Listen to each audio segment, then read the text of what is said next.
ঠিক আছে, অসুবিধা আমরা নাই তো। হ্যাঁ, ওকে। আমরা গত ক্লাসে হচ্ছে ওই পড়ছিলাম, টাইট্রেশন, তাই না? টাইট্রেশন পড়তেছিলাম। টাইট্রেশনের মানে মেইন ফাংশনই ছিল হচ্ছে নির্দেশক। কারণ নির্দেশক না থাকলে টাইট্রেশন কখন শেষ হবে আমরা সেটা বুঝতে পারবো না। তো এর জন্য আমরা আহ নির্দেশক শনাক্ত করতে হবে, মানে নির্দেশক চিহ্নিত করতে হবে যে আমরা কোন কোন নির্দেশক ইউজ করবো একটা যৌগের বা দ্রবণের জন্য, মিশ্রণের জন্য। হ্যাঁ। আচ্ছা, নির্দেশকটা কি ছিল? নির্দেশক হচ্ছে এমন একটা যৌগ বা নিজেরা হচ্ছে বর্ণ পরিবর্তন করবে, বর্ণ পরিবর্তন করে একটা বিক্রিয়ার শেষ বিন্দু নির্দেশ করবে। আচ্ছা, আর নির্দেশক নিজেদের পরিচয় হচ্ছে তারা একটা অ্যাসিড বা ক্ষার, নিজেরা হচ্ছে দুর্বল অ্যাসিড বা ক্ষার। আচ্ছা, এখন কিভাবে নিজেদের বর্ণ পরিবর্তন করবে? পিএইচ পরিবর্তনের সাথে সাথে, দ্রবণের পিএইচ মানের পরিবর্তনের সাথে সাথে নির্দেশক কি করবে? নিজেদের বর্ণ পরিবর্তন করবে। আচ্ছা, এই পর্যন্ত আমরা গত ক্লাস পর্যন্ত ছিল, তাই না? গত ক্লাসে কি তিনজন ক্লাস করছিলি নাকি ইফরাত সহ ছিল? ইফরাত কি আমি ছিল? আসছিলাম না মনে হয় স্যার। আচ্ছা আচ্ছা, শেফা না ছিল। স্যার। জি মামা, ছিলাম তো। ওকে, ঠিক আছে। তাহলে এমনি ইফরাত, নির্দেশক তো বুঝিস নাকি? জি স্যার। তো ধারণা আছে, ওকে। মানে মূল বিষয়টা হচ্ছে নির্দেশক একটা বিক্রিয়ার শেষ বিন্দু নির্দেশ করবে নিজেদের নিজের বর্ণ পরিবর্তনের মাধ্যমে। এবার নির্দেশক প্রকারভেদ করতে হবে। নির্দেশক হচ্ছে দুই প্রকার, একটা হচ্ছে অম্লীয় নির্দেশক, আরেকটা হচ্ছে ক্ষারীয় নির্দেশক। এখন চিনবো কিভাবে যে এটা আমার অম্লীয় নির্দেশক, এটা আমার ক্ষারীয় নির্দেশক? পিএইচ পরিবর্তনের সাথে চিনতে হবে। দ্রবণের পিএইচ পরিবর্তনের উল্টাটা হবে আমাদের নির্দেশকের বৈশিষ্ট্য। কিরকম? যেমন অম্লীয় নির্দেশক, এটা কিভাবে কাজ করবে? তাহলে এটা কোন পরিবেশে কাজ করবে? উল্টা পরিবেশ। উল্টা পরিবেশ কোনটা? আর তাহলে এটা ক্ষারীয় পরিবেশে কাজ করবে। তাহলে অম্লীয় নির্দেশক ক্ষারীয় পরিবেশে কাজ করবে, আর ক্ষারীয় নির্দেশক তাহলে কোন পরিবেশে কাজ করবে? অম্লীয়। অম্লীয় পরিবেশে কাজ করবে। আচ্ছা, তাহলে পিএইচ পরিবর্তন যদি আমরা দেখি, পরিবেশ অনুযায়ী কিন্তু আমাদের পিএইচ পরিবর্তন হয়। তাহলে অম্লীয় নির্দেশক যদি ক্ষারীয় পরিবেশে কাজ করে তাহলে পিএইচ কত হবে? 7-এর চেয়ে বেশি হবে না কম হবে? বেশি। 7-এর চেয়ে বেশি হবে। আর ক্ষারীয় নির্দেশক যদি বলি তাহলে কি হবে? পিএইচ কি হবে? অম্লীয় পরিবেশ হবে না? তাহলে অম্লীয় পরিবেশ আর হলে কি হবে? 7-এর থেকে কম। 7-এর থেকে কম। আচ্ছা, এই পর্যন্ত কোনো সমস্যা আছে কারো বুঝতে? জাস্ট মনে রাখবো যে পিএইচ পরিবর্তনের উল্টা কেস হবে নির্দেশক। যদি পিএইচ পরিবর্তন অম্লীয় পরিবেশে হয় তাহলে আমি ক্ষারীয় নির্দেশক ব্যবহার করব। আর যদি ক্ষারীয় পরিবেশ হয় তাহলে আমরা অম্লীয় নির্দেশক ব্যবহার করবো। এমসিকিউতে আসে নিচের কোনটি অম্লীয় নির্দেশক, নিচের কোনটি ক্ষারীয় নির্দেশক। তো এখন আমরা বুঝবো কেমনে যে কোনটা অম্লীয় নির্দেশক কোনটা ক্ষারীয় নির্দেশক? তার পিএইচ মানের পরিবর্তন দেখে। আচ্ছা, আমাদের জনপ্রিয় দুইটা তিনটা আহ আহ, নির্দেশক আছে, সেগুলোর পিএইচ পরিবর্তন আমরা একটু মনে রাখবো এইভাবে।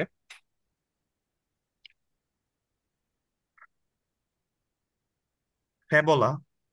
আচ্ছা, প্রথমে মনে রাখবো হচ্ছে মিলাহ। মিলাহ, মিলাহ।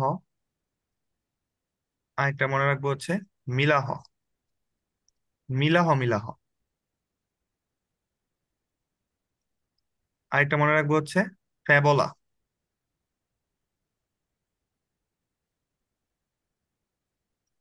ফ্যাবলা।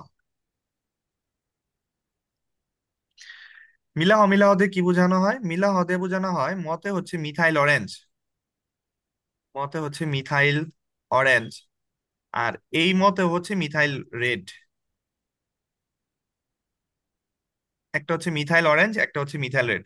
আর ফেতে হচ্ছে আমাদের ফেনপথেলিন। ফেতে হচ্ছে ফেনপথেলিন। আচ্ছা, পরিবেশ মনে রাখার জন্য এ বি মনে রাখবো। A B. এ বি দিয়ে কি মনে রাখবো? আগে আসবে এ, পরে আসবে বি। এতে কি? অ্যাসিড। আর বিতে হচ্ছে বেজ। ঠিক আছে, তাহলে বেশ। পরিবেশ আমাদের কয়টা? দুইটা, একটা হচ্ছে অম্লীয় পরিবেশ, আর একটা হচ্ছে আমাদের ক্ষারীয় পরিবেশ। ওকে, তাহলে বাকি অংশটুকু যে মিলা হদে হচ্ছে কালার বুঝবো। মিলা হ এটুকু দিয়ে আমরা কালার বুঝবো। কালার বুঝবো। তাহলে প্রথমটা হচ্ছে আমাদের অ্যাসিড মাধ্যম বা অ্যাসিড পরিবেশ। আর পরেরটা হচ্ছে আমাদের ক্ষার মাধ্যম। আর মাধ্যম। তাহলে নিজেরাই বলতো কোনটা কি হইতে পারে।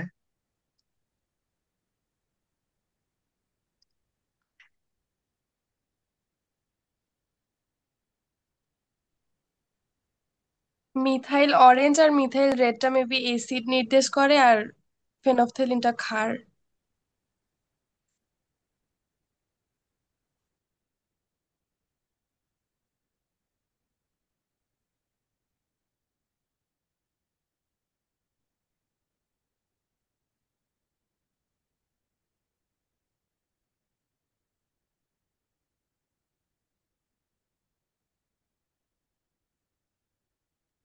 হ্যালো, শুনতে পাচ্ছিস? হ্যাঁ, জি শোনা স্যার। যাচ্ছে তো। হ্যাঁ, কি যেন বললি তোরা? কোনটা কি হবে? মিথাইল অরেঞ্জ আর মিথাইল রেডটা হচ্ছে এসিড, আর ফেনফথেলিনটা হচ্ছে ক্ষার নির্দেশীয়।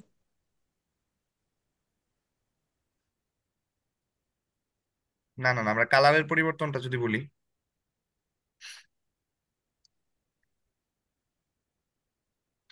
কালারের পরিবর্তনটা বলে এখান থেকে। অ্যাসিড মাধ্যমে কি কালার হবে, ক্ষার মাধ্যমে কি কালার হবে? আচ্ছা, লাতে হচ্ছে আমরা মিথাইল অরেঞ্জ, মিথাইল অরেঞ্জটাকে আমরা লাল মনে রাখবো আর কি, লাল।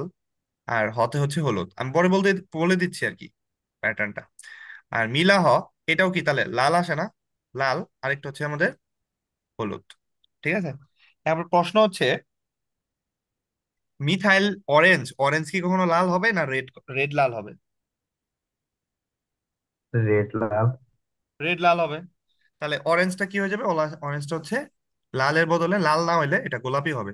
মানে কোনোটা যদি ওই কালার না হয় তাহলে সেটা কি হয়ে যাবে? গোলাপি হয়ে যাবে। তাহলে কি ট্রিক্স মনে রাখতে পারবো এইভাবে? আবার জি স্যার। বলতেছি, আমরা দুইটাই হচ্ছে কি মনে রাখতেছি, মিলা হ, মিলা হ। তাহলে লাতে হচ্ছে লাল, হতে হচ্ছে হলুদ। মাধ্যম মনে রাখার জন্য মনে রাখবো কি, এবি, অ্যাসিড বেজ। আচ্ছা, তাহলে মিলা হ, মিলা হ যদি মনে রাখি, মিথাইল অরেঞ্জের, অরেঞ্জের কালার কি কখনো লাল হতে পারে? অরেঞ্জের কালার লাল হতে পারে না, তাহলে সেই ক্ষেত্রে কি হবে? গোলাপি। ঠিক আছে। আচ্ছা, এবার আসো, ফে বলা, বতে হচ্ছে বর্ণহীন। বতে কি? বর্ণহীন। আচ্ছা, তাহলে বতে যদি বর্ণহীন হয়, লাতে কি হওয়া উচিত? লাল। কিন্তু লাল। লাল। আমাদের কোথাও কি লাল লেখা আছে? ফেবলার কোথাও কি লাল লেখা আছে? ফেনপ্থেলিনের কোথাও কি লাল লেখা আছে? যেমন রেড থাকলে আমরা লাল বুঝবো, তাহলে যেহেতু লাল লেখা নাই, তার মানে কি না বুঝবো স্যার। আমরা? গোলাপি। গোলাপি। ঠিক আছে, বুঝতে পারছি। এই, আচ্ছা, হাজারি স্যারের বইয়ে কালারটা হচ্ছে মিথাইল অরেঞ্জেরটা, একটা মিনিট, বইয়ে বইয়ে বইয়ে,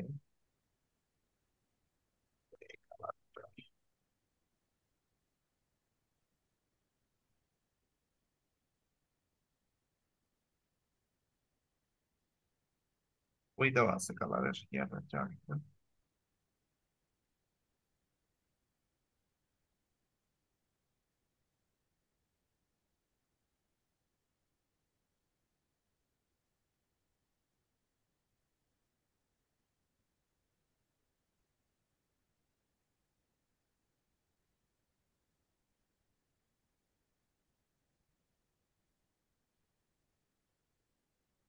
আমি খুঁজে পাচ্ছি না তোদের, দেখতো এখানে খুঁজে পাওয়া যাচ্ছে কিনা বইতে, কত নাম্বার পেজ?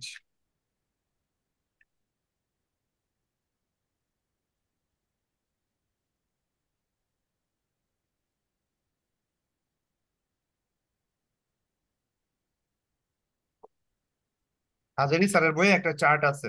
আচ্ছা, পাইছি, 499 পেজে। ওইখানে মিথাইল অরেঞ্জকে গোলাপি লাল বলা আছে। হ্যাঁ, এটাই খুঁজতেছিলাম, যে মিথাইল অরেঞ্জকে গোলাপি লাল বলা আছে, মানে একদম পুরোপুরি লাল না আর কি। ঠিক আছে। আর এটাকে হচ্ছে গোলাপি না বইলা এটাকে লালচে বেগুনিও বলে, কিন্তু আসলে কবিরের বইয়ে এটা আবার গোলাপি দেওয়া, লালচে বেগুনি। তো ম্যাক্সিমাম জায়গায় আমি আবার গোলাপি পাইছি, এটা গোলাপি লাল পাইছি। ওকে, মানে একদম গোলাপিও হয় না, একদম লাল হয় না, অরেঞ্জ কালারটার মতো আর কি। অরেঞ্জ তো গোলাপিও না, লালও না, এরকম, গোলাপি লাল। আচ্ছা, কারো কোনো সমস্যা আছে এই পর্যন্ত? বল।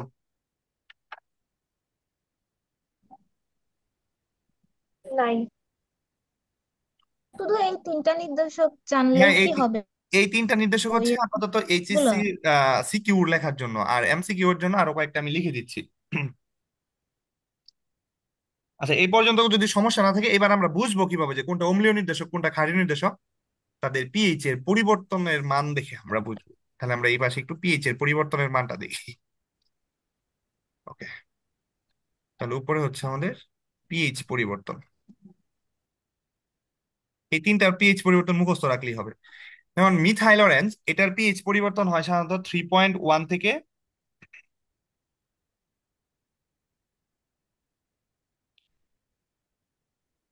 4.4 পর্যন্ত। আর তারপরেরটা হচ্ছে 4.4 থেকে 6.3 পর্যন্ত। আর ফেবোলা যেটা ফেনপথেলিন, এটা হচ্ছে 8 থেকে 10 পর্যন্ত। এই তিনটা মুখস্থ রাখতে হবে। তাহলে একটা হচ্ছে 3.1 থেকে 4.4 পর্যন্ত, 4.4 থেকে 6.3 পর্যন্ত, আর আরেকটা হচ্ছে 8 থেকে 10। এবার নিজেরাই বল কোনটা কি নির্দেশক। মিথাইল অরেঞ্জ কেমন নির্দেশক? পিএইচ পরিবর্তনের উল্টা কেস দেখে বল। অম্লীয় নির্দেশ। হ্যাঁ, অম্লীয় প্রথম নির্দেশক। দুইটা স্যার অম্লীয় নির্দেশক। উল্টাটা হবে না? উল্টা তো ক্ষারীয়। জি স্যার। এই, আমরা কি বলছিলাম? পিএইচ পরিবর্তনের উল্টাটা হবে নির্দেশকের বৈশিষ্ট্য। এটা মনে না রাখলে এইভাবে একটু লিখে রাখি। হারি। হ্যাঁ, এটা এমসিকিউতে আসবে। পিএইচ পরিবর্তনের সাথে নির্দেশকের বৈশিষ্ট্যটা হচ্ছে উল্টা, বা নির্দেশকের ধর্মটা হচ্ছে উল্টা। তাহলে লেস আমাদের দেন পিএইচ, হ্যাঁ, তাহলে পিএইচ পরিবর্তন আমরা কোন রেঞ্জে দেখতেছি? অম্লীয় রেঞ্জে দেখতেছি না? তাহলে অম্লীয় রেঞ্জে তাহলে কোন নির্দেশক কাজ করবে? হ্যাঁ, ক্ষারীয় নির্দেশক। তাহলে মিথাইল অরেঞ্জ কি ধরনের নির্দেশক? ক্ষারীয় নির্দেশক। তাহলে মিথাইল অরেঞ্জ ক্ষারীয় নির্দেশক, তাহলে মিথাইল রেডও কি নির্দেশক হবে? ক্ষারীয় নির্দেশক হারি। হবে না? আর ফেনপথেলিন কি হবে? ফেনপথেলিন আমাদের অম্ল। অম্লীয় ও, নির্দেশক হবে। ঠিক আছে, আমি বুঝাইতে পারছি। অম্লীয়। অনেকগুলা কেস কিন্তু এখানে একসাথে আসছে। নির্দেশকের উদাহরণ যদি বলতে বলে যে একটা অম্লীয় নির্দেশকের উদাহরণ দাও, একটা ক্ষারীয় নির্দেশকের উদাহরণ দাও, তাহলে আমরা অম্লীয় নির্দেশক, তাহলে অম্লীয় নির্দেশক তাহলে কি কোন পরিবেশে কাজ করবে? অম্লীয় নির্দেশক উল্টা পরিবেশে কাজ করবে, ক্ষারীয় পরিবেশে। তাহলে ক্ষারীয় পরিবেশে কি আছে? 8 থেকে 10 আছে। 8 থেকে 10 কি আছে আমাদের? 8 থেকে 10 আছে এই যে ফেনপথেলিন আছে। ঠিক আছে। আর বাকি যে দুটো আছে 3.1 থেকে 4 বা 3 থেকে 6 পর্যন্ত, এটা কি অম্লীয় পরিবেশ না? তাহলে অম্লীয় পরিবেশে ক্ষারীয় নির্দেশক কাজ করবে। ক্লিয়ার এ পর্যন্ত? হ্যাঁ। ওকে। এখন দ্রবণে আমি কিভাবে বুঝবো যে আমাদের কোন ধরনের নির্দেশক ব্যবহার করতে হবে? দ্রবণের পরিবেশ দেখে আমরা বুঝবো, মিশ্রণের পরিবেশ দেখে আমরা বুঝবো। যদি মিশ্রণটা অম্লীয় পরিবেশ হয়, তাহলে আমরা কোন ধরনের নির্দেশক ব্যবহার করব? ক্ষারীয় নির্দেশক। সে যে কোনো ক্ষারীয়। একটা করে দিব, মিথাইল অরেঞ্জ বা মিথাইল রেড। আচ্ছা, আমি একদম তোদের আগে বেসিক টুকু বুঝাই, তারপরে একটা ট্রিক্স আছে, ট্রিক্স দিয়ে বলে মনে রাখলেও চলে আর কি। আচ্ছা, আমাদের এখন নতুন কনসেপ্ট, যে দ্রবণের শক্তিমাত্রা অনুযায়ী ব্যবহৃত নির্দেশক। দ্রবণের শক্তিমাত্রা অনুযায়ী নির্দেশক।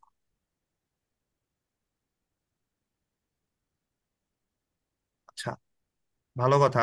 তোদের আমি এখন পর্যন্ত যা পড়াইছি সবগুলা কি ক্লাস নোট আছে না? তোর কি নোট টোট হ্যাঁ করছিস? আছে। মানে আমি হ্যাঁ আছে। স্ক্রিনে যা যা লিখি সেগুলো কি নোট করে রাখছিস, যেভাবে হ্যাঁ। লেখা আছে? হ্যাঁ, সবই আছে কেন? ওকে ওকে ওকে, ঠিক আছে। না, ওটা আমি পরে হ্যাঁ। দেখবো আর কি, A to Z। একটা নোট আমার কাছে থাকলেও ভালো হয় আর কি শেষে। আচ্ছা, যদি আমাদের তীব্র অ্যাসিড তীব্র ক্ষার হয় প্রথম পিডিএফ কথা। আকারে দেওয়া যায়। আচ্ছা, হ্যাঁ, পিডিএফ আকারে দেওয়া যাবে আর কি। তীব্র অ্যাসিড তীব্র ক্ষার মানে শক্তিশালী অ্যাসিড শক্তিশালী ক্ষার। আচ্ছা, তীব্র অ্যাসিড তীব্র ক্ষার। আচ্ছা, আমরা তীব্র অ্যাসিড আগেই না নেই, দুইটাই, একটা মৃদু নেই। তীব্র অ্যাসিড মৃদু ক্ষার।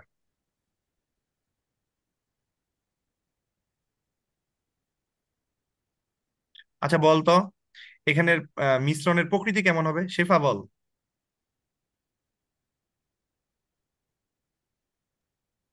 এসিডই হবে মনে হয়।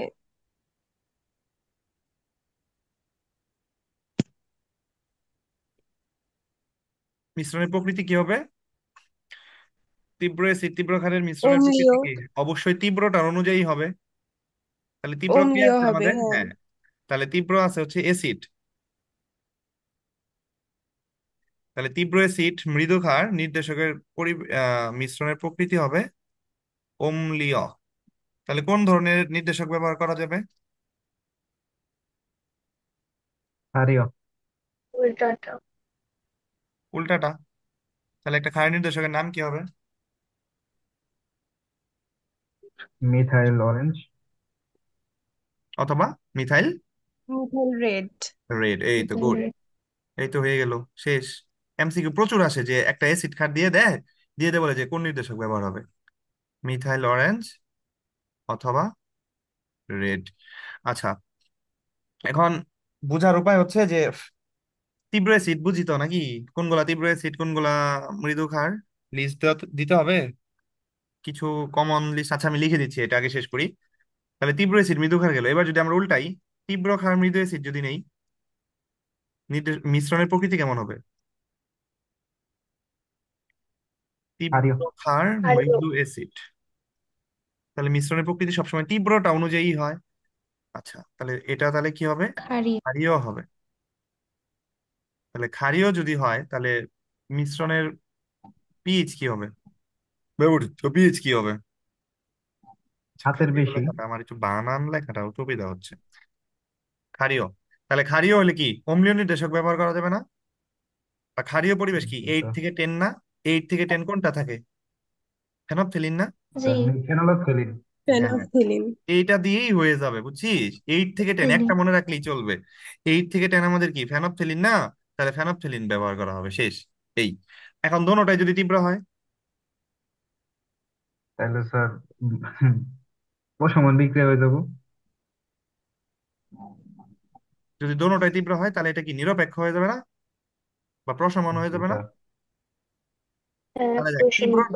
হ্যাঁ তাহলে তীব্র অনুযায়ী যেহেতু আসতেছে তাহলে দুইটাই তীব্র আছে না, তার মানে সব নির্দেশক ইউজ হবে। তার মানে অম্লীয় নির্দেশক ইউজ হবে, ক্ষারীয় নির্দেশক ইউজ হবে। বুঝতে পারছিস? আর যদি দোনোটাই মৃদু হয়, কোনোটা কি তীব্র আছে? না স্যার। তাহলে তীব্রও না। নাই, আমাদের কি নাই, নির্দেশকও নাই। হুম। তার মানে কি এটাও কিন্তু নিরপেক্ষ, মিশ্রণের প্রকৃতি কিন্তু ঠিকই নিরপেক্ষ, কিন্তু নো নির্দেশক। ওকে। আচ্ছা, যেহেতু সকল নির্দেশক তাহলে এর পিএইচ রেঞ্জ কত থেকে কত হবে?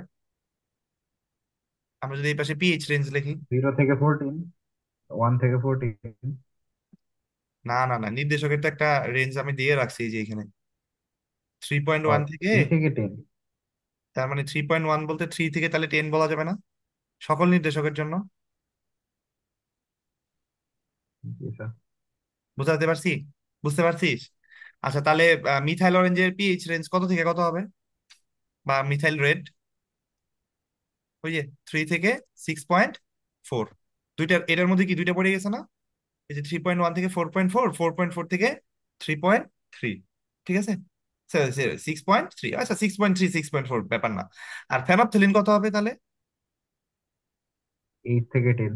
8 থেকে 10। আচ্ছা বল এই পর্যন্ত কার কোন সমস্যা?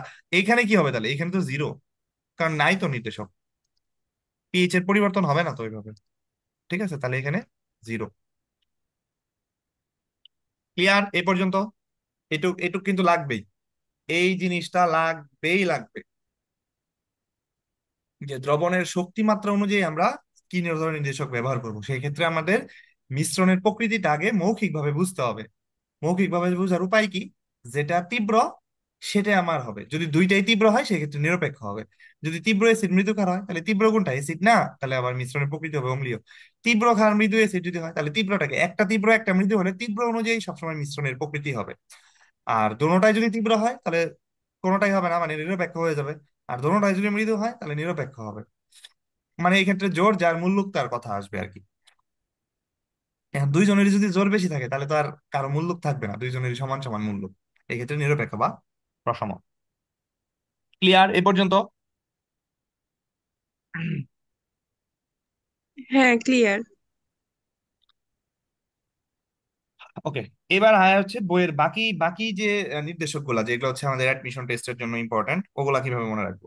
তো ওগুলার লিস্ট আগে বলি, ওগুলার লিস্ট বলি। ওগুলার লিস্ট হচ্ছে তোর এরকম: থাইমল ব্লু, থাইমল ব্লু, আরেকটা আছে হচ্ছে thymol red, sorry thymol blue,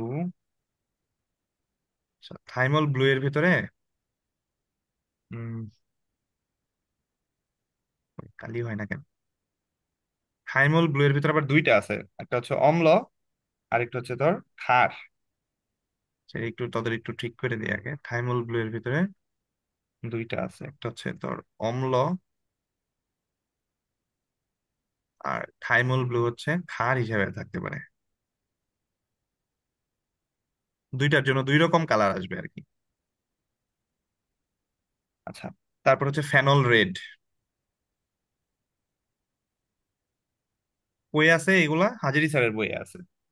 তারপর হচ্ছে ব্রোমোথাইমল ব্লু। পরীক্ষায় যদি ওই যে দ্রবণ দিয়ে বলে যে কোনগুলা নির্দেশক ইউজ করা যাবে, তখন ওই যে উপরের গুলা দিলেই হবে, আর এগুলো হচ্ছে নির্দেশক দিয়ে দিবে, কালারের চেঞ্জ আসতে পারে আর কি। ব্রোমোথাইমল ব্লু, এগুলো শুধু ছন্দ মনে রাখলেই হবে। তারপর হচ্ছে ক্রিসল রেড,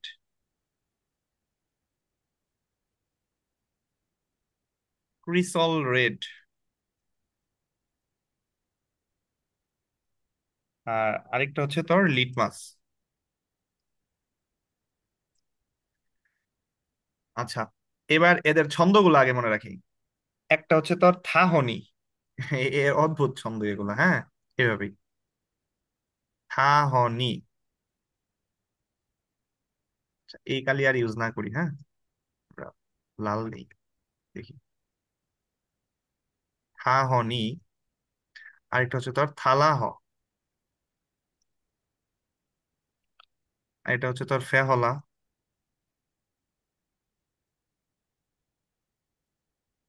এটা হচ্ছে তোর বহনি, এটা হচ্ছে তোর ক্রিহলা, আর এটা হচ্ছে তোর লিলানি। কয়েকবার পড়লে প্র্যাকটিস হয়ে যাবে, হ্যাঁ। তাহলে থা হনি মানে থ দেয়া আছে একটু দুইটা, তো দুইটাতে একটু দুইটা দুই রকম আছে, এটা ছাড়া বাকিগুলো দেখ ফেহলা, বহনি, কৃহলা, লিলানি। আচ্ছা, কালার কি বলতে পারবি কোনটা কি হবে? আমরা তো জানি প্রথমটা কি মাধ্যম হবে, অ্যাসিড, ওই যে এ আসবে আগে, তারপর কি আসবে, বি আসবে, তারপর এটা হচ্ছে বে। প্রথমটা বলতো তাহলে কি হবে? হলুদ পরের আর অংশটুকু নীল। কালার, পরের অংশটুকু কালার, পরের অংশটুকু কালার। নীল। তাহলে হলুদ আর কি হবে, নীল। হলুদ। হলুদ নীল। আর নীল, হ্যাঁ। হ্যাঁ, হলুদ, নীল, ঠিক আছে। হ্যাঁ, তাহলে থালাও কি হবে, লাল হলুদ, লাল হলুদ। লাল হলুদ, ঠিক আছে। তারপরটা কি হবে, হলুদ লাল, হলুদ লাল, তারপরটা কি হবে, হলুদ নীল। নীল। আচ্ছা, কৃহলা, হলুদ, কৃহলা, এটার কালার চেঞ্জ আসছে না। আচ্ছা, হলুদ লাল, হলুদ লাল। তারপর কি লীলানি, লিতে কি আমাদের লিটমাস না? তাহলে লাল, অম্লীয় মাধ্যমে লাল হবে, আর ক্ষারীয় মাধ্যমে যা কি হবে, নীল হবে।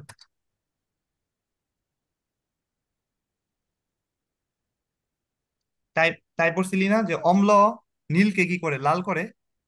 তাহলে ওই যে অম্লীয় মাধ্যমে কি হয়ে গেল, লাল হয়ে গেল না? অনিল পড়ছিলি না তোরা? হ্যাঁ, ওই যে পিএইচ পেপারে। হ্যাঁ, তোরা এই কি নীলা দিয়ে মনে রাখছিলাম, লীলানি মনে এসিড রাখছিলি? নীলকে লাল করে। এই যে অনিল, এটা লিটমাস পেপারের জন্য আলাদা একটা ট্রিক্স। অম্ল নীলকে লাল করে, তাহলে অম্লীয় মাধ্যমে সবসময় কি হবে, লাল হবে। এই দেখতো, তাই হয়েছে না? দেখতো অম্লীয় মাধ্যমে সবসময় কি আসতেছে, লাল আসতেছে না? বুঝতে পারছিস? হ্যাঁ। হ্যাঁ। এটা এটা মনে রাখলে ভালো হয় যে অম্ল নীলকে লাল করে, তাহলে ক্ষার কি করবে? লাল। লালকে নীল লাল। করবে। এই যে দেখতো ক্ষার কি সবসময় কি নীলই আছে না, ক্ষার মাধ্যমে। অনেক সময় হ্যাঁ। এটা দিয়ে এই যে লিটমাস লিলানি দিয়ে মনে রাখতে গেলে তাকে তো আবার এই যে এটাও বুঝাইতে হবে, বুঝিস নাই? অ্যাসিড বেস বুঝাইতে হবে, তখন আবার কঠিন হয়ে দাঁড়ায়। এখন যদি কেউ কনসেপ্ট ক্লিয়ার থাকে তাহলে সমস্যা নাই। আয় হায় কি হইলো এটা! যদি কনসেপ্ট ক্লিয়ার থাকে তাহলে সমস্যা নাই, বাট কনসেপ্ট ক্লিয়ার না থাকলে আবার ঝামেলা লাগবে যে লিলানি তাহলে অম্ল কোনটা, অম্ল মাধ্যমে কি হবে, ক্ষার মাধ্যমে কি হবে। এটার চেয়ে ভালো হয় লিটমাস পেপারের কেসটা আমরা যে অনিল দিয়ে মনে রাখবো। এই ক্ষেত্রে আমরা স্পেশাল কেস এইভাবে একটু মনে রাখতে পারি, স্পেশালি অনিল মনে রাখবো, অনিল। তাহলে অনিল যদি মনে রাখি তাহলে কি হবে আমাদের, অম্ল নীলকে, নীল লিটমাস কি করবে, লাল করে দিবে। লা- ক্লিয়ার?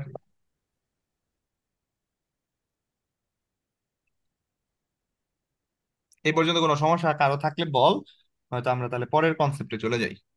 ও আচ্ছা, পরের কনসেপ্টে বলতে আমরা তো তীব্র এসিড তীব্র ক্ষার কয়েকটা লিস্ট দিতে চাইছিলাম। হ্যাঁ, আপাতত এই পর্যন্ত সমস্যা না থাকলে বল। নাই সমস্যা। সমস্যা নাই। আচ্ছা, বই থেকে একটা এমসিকিউ মুখে মুখে বলি, তোরা আনসার দে। বল, দুর্বল এসিড সবল ক্ষারের টাইট্রেশনের উপযুক্ত নির্দেশক কোনটা?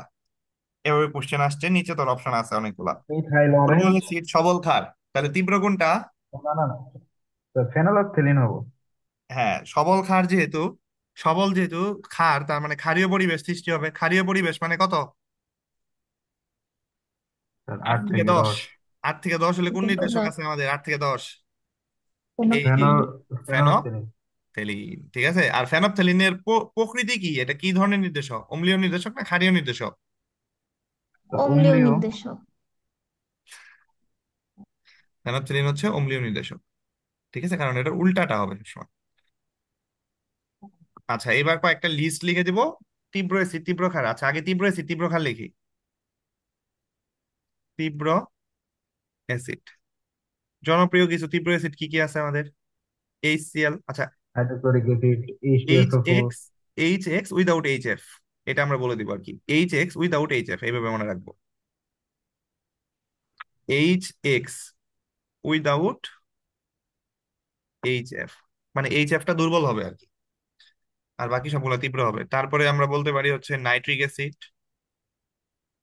তারপর আমরা বলবো হচ্ছে সালফিউরিক অ্যাসিড, আর কি অ্যাসিড আছে আমাদের, ফসফরিক অ্যাসিড, যদিও ফসফরিক অ্যাসিড দুর্বল অ্যাসিড, এগুলাই। আচ্ছা, তীব্র ক্ষার কোনগুলা? Sodium hydroxide. এক কথায় যদি বলবো, অ্যাস ব্লকের ক্ষার।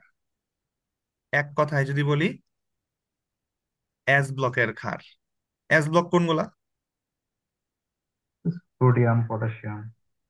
হ্যাঁ, তাহলে অ্যাস ব্লকের ক্ষারের উদাহরণ হচ্ছে সোডিয়াম হাইড্রোক্সাইড, পটাশিয়াম হাইড্রোক্সাইড, আর এদিক দিয়ে হচ্ছে ক্যালসিয়াম হাইড্রোক্সাইড।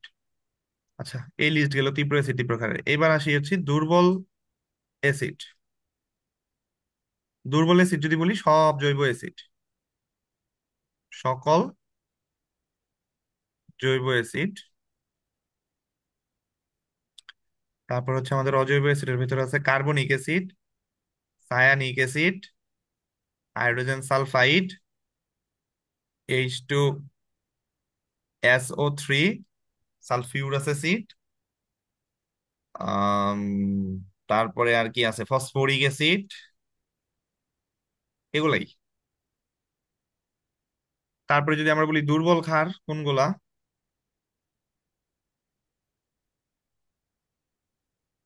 ওই যে এস ব্লকের ক্ষার ছাড়া স্পেশালি মনে রাখবো হচ্ছে অ্যামোনিয়া, নাইট্রোজেন রিলেটেড যে কোনো কিছুই আমাদের ক্ষার হবে। হাইড্রাজিন, এটাও আমাদের ক্ষারীয়। আর হচ্ছে ওই যে আমরা যদি বলি জৈব যৌগের ক্ষার আর কি, এলিফেটিক অ্যামিন। এখানে ডিগ্রি ব্যাপার স্যাপার আসে তো আবার, তাহলে আমরা একবারে যদি বলি অ্যালিফেটিক অ্যামিন,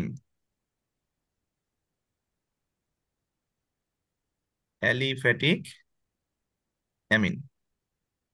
অ্যালিফেটিক অ্যামিন কোনগুলা? এই যে RNH2, হুম, তারপরে যে R2NH 2 ডিগ্রি, R3N 3 ডিগ্রি, ঠিক আছে। এটা হচ্ছে 1 ডিগ্রি ক্ষার, এটা হচ্ছে 2 ডিগ্রি ক্ষার, আর এটা হচ্ছে আমাদের 3 ডিগ্রি ক্ষার। যাই হোক, এই ক্ষেত্রে আবার এই যে ক্ষারের ক্রমটা মনে আছে তো 213। যারা যোগাযোগ করছিস তারা জানিস যে অ্যালিফেটিক অ্যামিনের ক্ষার ধর্মী ক্রম কিন্তু 213। এটা একটু মনে রাখতে পারি সেই ক্ষেত্রে। ক্ষার ধর্মী তার ক্রম 213। আচ্ছা, কোশ্চেন আছে। আচ্ছা, অ্যামোনিয়ার সাথে সাথে অ্যামোনিয়াম হাইড্রোক্সাইডটাও একটু মনে রাখতে পারিস। এটা হচ্ছে আমাদের দুর্বল ক্ষার। এই পর্যন্ত কারো কোশ্চেন আছে?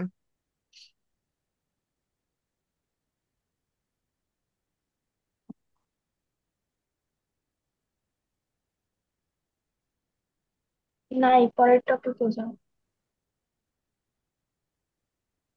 আচ্ছা, এবার আয় হচ্ছে প্রশমন রেখা। প্রশমন রেখা কি? মামা একটু নিচের দিকে নামান, আমার এখনো তোলা হয়নি। হ্যাঁ, আমাদের 6 মিনিট 18 সেকেন্ড আছে। হ্যাঁ, আমাদের এরপরে টাইট্রেশন গ্রাফ পড়াবো এরপরের 40 মিনিট। তাহলে আমাদের এই অধ্যায় মোটামুটি বলা যায় শেষ। এই অধ্যায় বলতে জারণ বিজারণ শুরু করবো আর কি এরপরে। হইছে। আচ্ছা, প্রশমন রেখা বলতে কি বোঝায়? এটা একটা গ্রাফের মতো রেখা। হ্যাঁ, প্রশমন রেখাটা হচ্ছে একটা গ্রাফের রেখা। যেমন আমরা যদি কোনো কিছুকে গ্রাফের মাধ্যমে প্রকাশ করি তাহলে, আচ্ছা, গ্রাফের মাধ্যমে যদি পিএইচ স্কেলটাকে প্রকাশ করি তাহলে আমাদের কিভাবে পিএইচ স্কেলটা প্রকাশ করতে পারি? ধর আমরা এখানে 0 থেকে 14 পর্যন্ত একটা দাগ টানলাম। এভাবে 0 থেকে 14 পর্যন্ত আমাদের দাগ আছে। আর এই যে যে সাদা দাগটা দেখতেছিস না, এটাকে আমরা অ্যাসিড ক্ষারের গ্রাফ ধরলাম, আর এটাকে হচ্ছে আমরা পিএইচ এর গ্রাফ ধরলাম। তাহলে নির্দেশকের পরিবর্তন কিভাবে হয়? পিএইচ পরিবর্তনের সাথে সাথে হয় না? মানে নির্দেশকগুলো আমরা সিলেক্ট করি কিভাবে? এই যে ব্যবহৃত নির্দেশকগুলো আমরা কি পিএইচ রেঞ্জের পরিবর্তন অনুযায়ী সিলেক্ট করি না? তাই করি তো নাকি? আচ্ছা, মনে কর হ্যাঁ। এইখানে হচ্ছে রেঞ্জ হচ্ছে 10 আছে, বা কোথাও ধর 8 আছে, কোথাও ধর 6 আছে, কোথাও ধর 3 আছে। তাহলে যদি এরকম হয় যে এই যে পরিবর্তন, এটা পরিবর্তন কত পর্যন্ত হয়েছে বলতো? আরে ছোট হয়ে গেল মনে হয়, তাই না? ফোনটা একটু বড় করি, বড় করে বোঝানোর চেষ্টা করি। আচ্ছা, 10। এইখানে আমরা যদি পরিবর্তন দেখাই যে এইটা হচ্ছে আমাদের পরিবর্তন, তাহলে ধর এই পরিবর্তনটা ধরলাম। ধর তো পরিবর্তন কত থেকে কত পর্যন্ত হয়েছে? 8 থেকে 10। 8 থেকে থেকে 10। 10 পর্যন্ত। আচ্ছা, আবার এইখানে পরিবর্তনটা কত থেকে কত পর্যন্ত হয়েছে? 0 থেকে 3 3। থেকে 0। অথবা আমরা যদি যদি বাড়ছে, পরিবর্তন, হ্যাঁ, পরিবর্তনটা যদি এইখান থেকে ধরি 7, না মাঝখানে? মাঝখানে কি হ্যাঁ, থাকবে? 7 মাঝখানে তো পর্যন্ত। 7 থাকবে। হ্যাঁ। আচ্ছা, বোঝা যাচ্ছে না? কালার কি বোঝা যাচ্ছে না?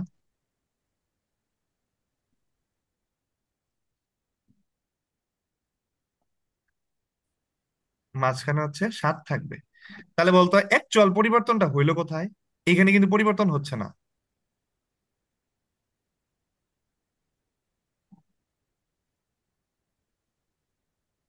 পরিবর্তনটা হইলো কোথায়? এই যে এতটুকু তো পরিবর্তন হলো না, দেখতো।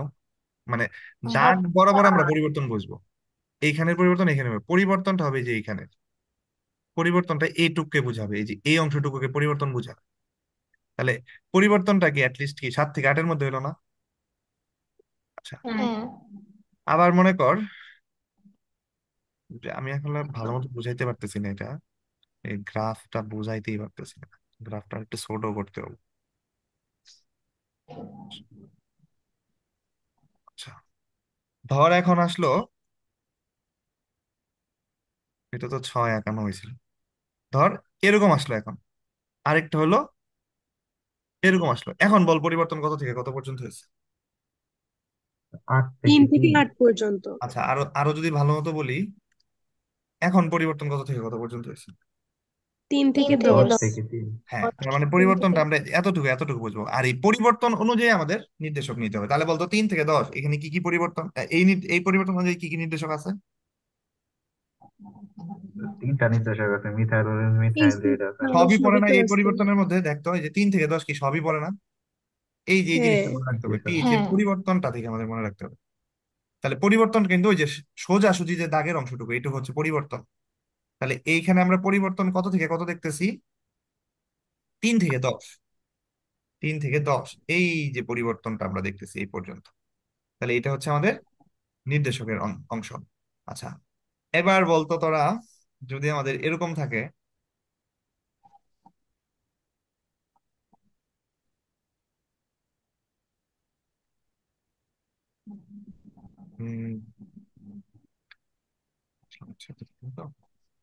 এবার বলতো কত থেকে কত পরিবর্তন হয়েছে? 3 থেকে তিন থেকে 7। 3 থেকে 7। আচ্ছা, 3 থেকে 7-এর মধ্যে পরিবর্তন কি কি কি কি নির্দেশকের মধ্যে আছে দেখতো? 3 থেকে 7 এরকম কি কি আছে? মিথাইল অরেঞ্জ আর মিথাইল রেড। দেখতো 3 থেকে 7 মিথাইল অরেঞ্জ আর মিথাইল রেড পড়ছে না? বুঝতে পারছিস গ্রাফের হ্যাঁ পরিবর্তন থেকে কিভাবে নির্দেশক চিহ্নিত করতে হবে? আচ্ছা, বুঝছি। হয়ে গেল। এরপরে যদি আসি, পরের পরিবর্তনটা দেখে তারা বলবি কি হবে গ্রাফ নির্দেশক। উম,